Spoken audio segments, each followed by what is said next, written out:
I know that I got into the Silent Way because I learnt Japanese this way, and it was a revelatory experience to me to be in a language class which I enjoyed. I'd hated language learning at school, and I did this class, and then I discovered that there was a whole pedagogy behind this. Gattegno wasn't just a language teacher who'd come up with a bright way of teaching language. He had an entire view on how human learning works. Yes. Could you say just a few things about the pedagogy that underlies, the universal pedagogy which underlies the Silent Way and the other things that Gattegno worked on? Yes, he was in literacy, he was in teaching mathematics at all levels, from kindergarten right through. He was best known for teaching mathematics in English. That's right, in Britain at any rate. Yeah. Whereas in France he's better known for reading and language. Okay. Yes. What could I say about that? There are two different things, in fact. One is how people learn step by step, if you like.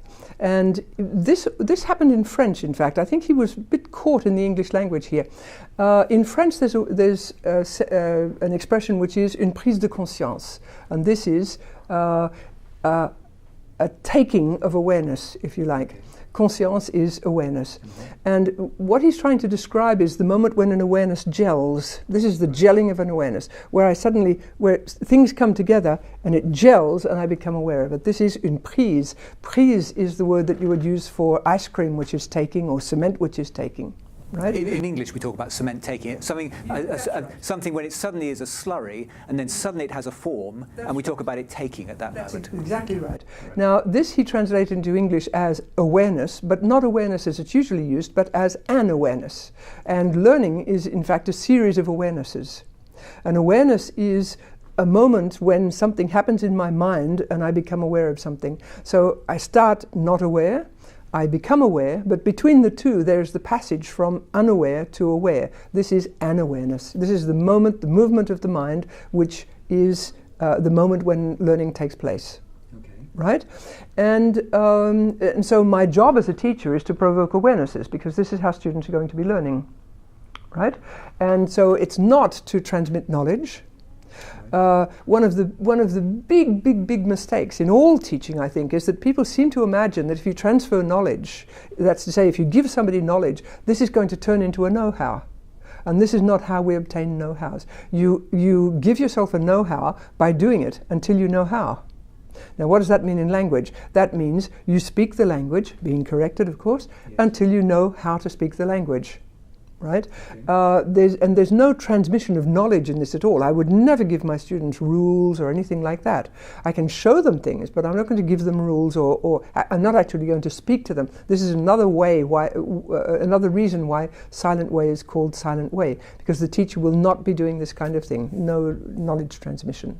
I think that Gattegno, there's all sorts of theories about how language is acquired by children, and people talk about language acquisition devices. It's as if it's all a bit magical. Yes. I think within Gattegno's vision of the world, what children do is have lots and lots of awarenesses. They notice things about how the situation in the world changes and how the language which describes it changes. And of course, being children, they have very flexible minds. They have lots of these noticing moments. They watch how their parents describe these things, and they have learnt their language, their first language, by noticing these things in these very vivid environments. I think Gattegno would say that one can recreate exactly that style of learning within a language classroom. Absolutely, it's possible. Absolutely. And what I like about Gattegno's theory as well is that it applies to absolutely everything. When I learned windsurfing, for example, I was aware of the fact that I was having awarenesses. That's to say, I stand on the board, I know immediately that I'm going to fall off. That's an awareness. And it's also an awareness to be able to say, I should have leant a little bit further back. Mm-hmm. And so I get onto the board again and I'm extremely aware, right? Now, I can speak about another aspect of this, which is, he also said, learning takes place in 4 stages.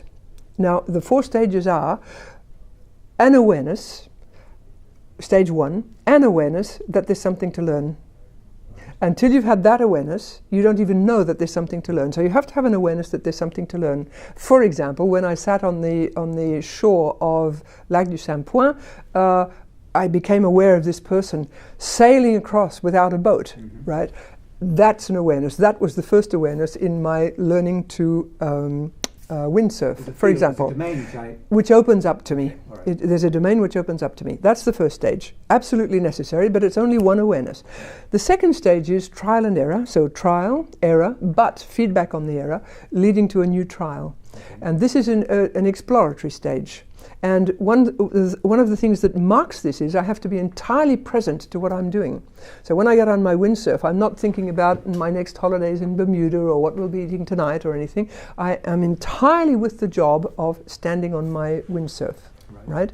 I have to be entirely present. This exploration takes place, and at a particular moment, I've decided, I become aware of the fact that well, I don't even have to become aware of it, actually, that this I have. And now we pass to the third stage. The third stage, the beginning of the third stage is, I know what I have to do, but I have to be entirely present for it to happen.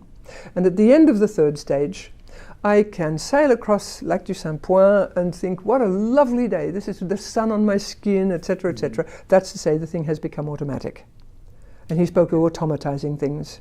And then the fourth stage is very, very important, but it doesn't actually show, if you like, except in the next thing that I'll learn. The fourth stage is transfer. That's to say, as I stand on my windsurf, I know how to stand because I learned to do that when I was a very small child. I know how to hang on to the wishbone because I learned that when I was a very small child.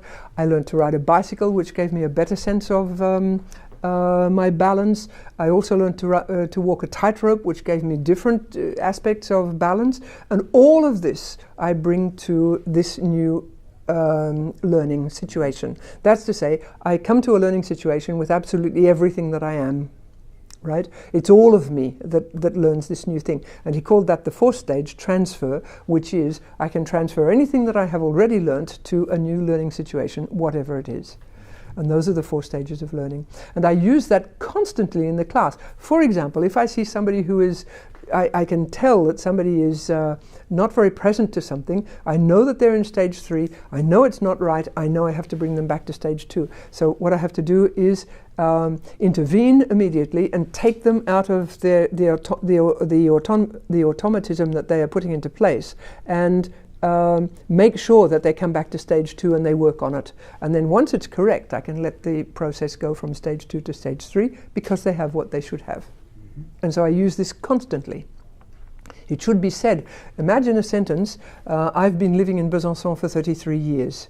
All right? In a situation like that, the th of 30 and 3 would probably not be automatic at the moment. I can see students going, I've lived in Besançon for 33, and I can tell that they're still working on it.